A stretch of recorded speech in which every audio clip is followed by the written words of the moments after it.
So we're going to go through the 1920s background notes today. Uh, as per usual, the PowerPoint is already on Google Classroom, but hopefully this gives you guys a little bit more explanation, a little bit more detail. Again, first recorded lecture, so there might be some hiccups, some mistakes, some flubs on my end, but bear with me. So here we go. So 1920s, you guys should be a little bit familiar with it by now through your Shark Tank project, which we will still be finishing up whenever I see you again. But nevertheless, I want to give you guys a little bit more background information in a general sense about the 1920s that you guys could jot down that we can use later on. So, 1920s. Again, a period of extreme social, cultural changes and economic prosperity. So, in terms of economic prosperity, it's the roaring 20s for a reason. You have explosions of wealth. People are able to access credit, buy things with loans. Just wealth and money are more available now than ever before. That being said, though, not everybody's experiencing the prosperity the same. And while, yes, people are able to access wealth, and the wealth is compounding for those who are already rich even more, you do have poor populations that are actually suffering more now than ever before. So it's not exactly even across the board in terms of economics. You also have the social cultural changes, which are really explosions of music, art, literature, personal freedoms, and it really kind of sets the United States on a path that it's brand new. Really, you're talking about these gigantic changes to society and how people interact with one another, how they express themselves, that we get on a path that we don't really look back moving forward. And where you do have that economic prosperity and people are earning more money and able to buy things and buy more commodities and things that make life easier, the Great Depression happens. So obviously things kind of bottom out and that wealth does not last. However, the social cultural changes, they do, right? You get us into a new period of time where people, again, are interacting differently with each other, expressing themselves differently, and culture, art, music, sports, entertainment, you name it, is ushered into a new era that we don't really look back from. So, moving on, Red Scare, you guys are pretty familiar with this already through the Palmer raids that we talked about a little bit ago. The big theme here is, again, Americans are very fearful of communists, socialists, anarchists, and immigrants. Right? You have a rise in xenophobia that's following World War One, and there's a fear of what's happening over in Europe in places like Russia, which experienced a communist revolution.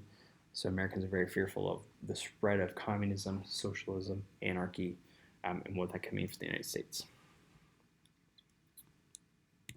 You see this particularly in the example of Sacco and Vanzetti. Sacco and Vanzetti, I might be butchering their names, but these guys are Italian immigrants. They're self-proclaimed anarchists, and ultimately what happens is that they are accused of robbing and murdering a paymaster in May of 1920. Witnesses proclaim to see some Italian men robbing and murdering this man. However, Sacco and Vanzetti are professing their innocence. They're saying we were not there, we didn't do it. We actually have alibis that do not put us there at that particular time.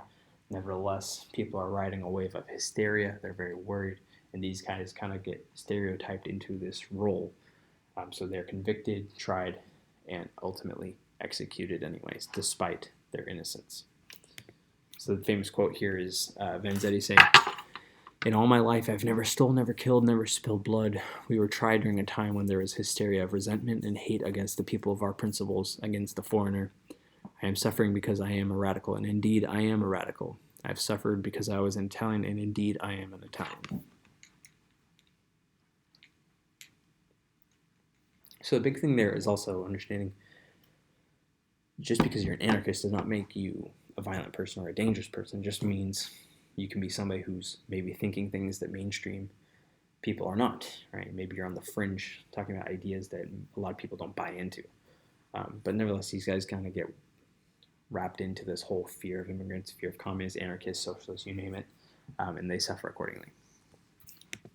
Moving on. So you go Red Scare, Sacco and Vanzetti, good example of that. You also have the Emergency Quota Act 1921, which is limiting the number of people that could enter the United States from each country, particularly coming from Europe. It's meant to be kind of another measure of xenophobia in the United States, where Americans and the government are very fearful of immigrants coming in and kind of taking, quote unquote, taking over the country. So they're trying to limit who can actually enter. Moving on, speaking of government intervention, you have the 18th Amendment, which is prohibition. Again, you have the explosion of personal freedoms, expression of culture, of art, you name it. But ultimately, there are still people who are trying to combat that. And one of those things is saying that alcohol distribution, alcohol consumption, alcohol sales, you name it, manufacturing is immoral. So this is meant to be kind of like a check on the quote unquote sins of the country by making alcohol essentially illegal. However, prohibition for those people who are trying to restore the morals of the country fails. It does not go well at all, or in fact, it completely backfires. So you're talking about people still going to places like speakeasies, which are underground bars, hidden bars to still purchase and consume alcohol, and you have bootleggers that are still running illegal alcohol to various places, avoiding the law, things of that nature. And you also have the rise of organized crime who are trying to control all the legal movements of alcohol. So people like Al Capone, the mafia, the mob, mobsters, you name it, are kind of getting their start during this time by seeking an opportunity to really take advantage of supply and demand. Essentially, people still want alcohol. The demand's still there. If you can control the supply, you can make a lot of money. So, moving on, you have the 19th Amendment we've been talking about for a while. Progressives. Eventually, it does happen in 1920. Women do gain the right to vote. Another notable person is Henry Ford. Those of you who are doing automobiles in your Shark Tank presentations, you'll know that he's the guy that doesn't invent the automobile, but he's kind of like the guy that makes it readily available for Americans. He kind of changes the game with the assembly line, right? Making the same car over and over and over again in a cheap, easy, efficient way can make the cars cheap, easy, and efficient and affordable for Americans. Right? He's kind of the guy with the Model T that really inspires people to buy cars and get on a place where it's kind of like a normal thing to have a car, right? And we still see that today. Everybody almost has a car. So Henry Ford kind of starts that trend. Next up, you have the Harlem Renaissance.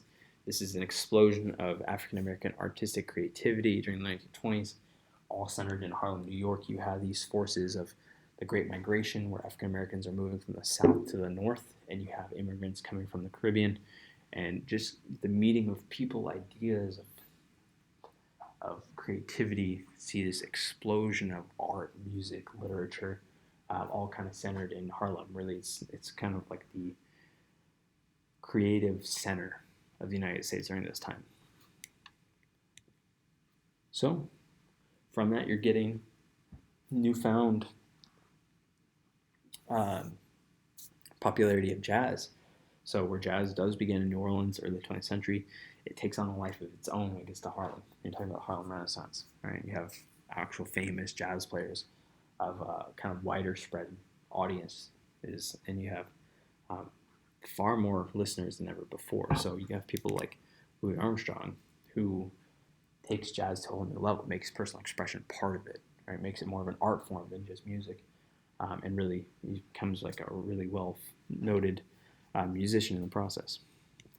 So Langston Hughes, on the other hand, he's more on the poetry literature side of the Harlem Renaissance, and he's really kind of shedding light on the difficult lives of African Americans and providing more human elements to their stories, providing more exposure to some of the difficulties and struggles in the African American community through his writing.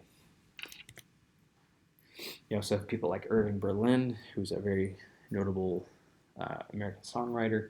He's a Jewish immigrant himself. But again, just kind of reinforce this whole notion of you have actual celebrities coming from the world of arts, literature, music. They're really kind of taking hold of pop culture, essentially.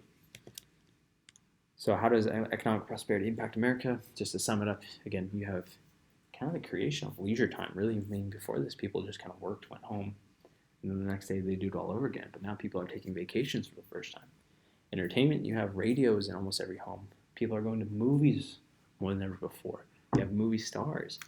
And sports like baseball, boxing, horse racing, these are absolutely captivating people and basically the general public is flocking to these events more than ever before.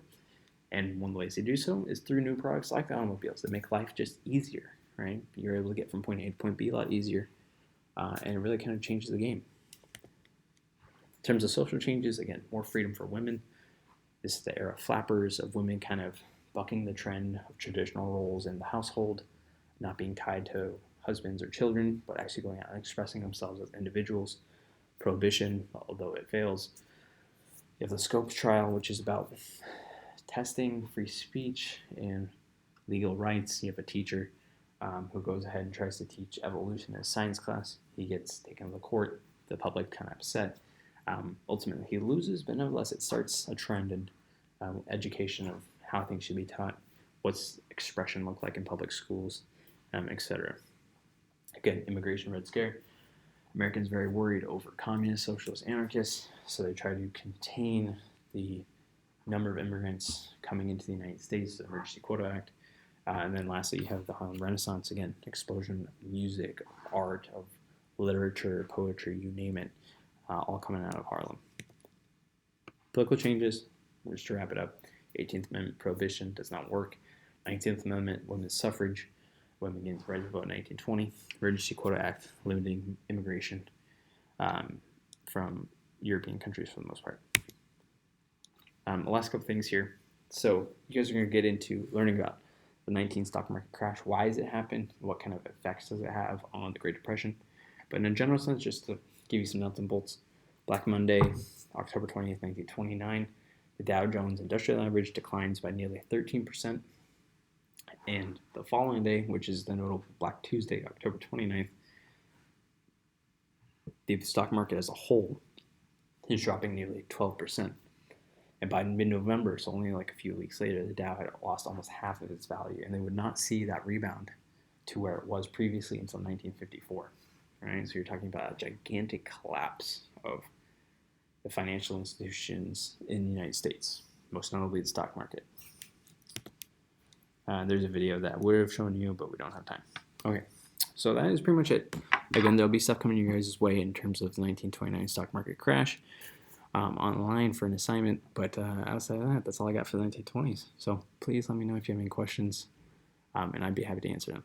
Okay? Hopefully this went well. Thank you.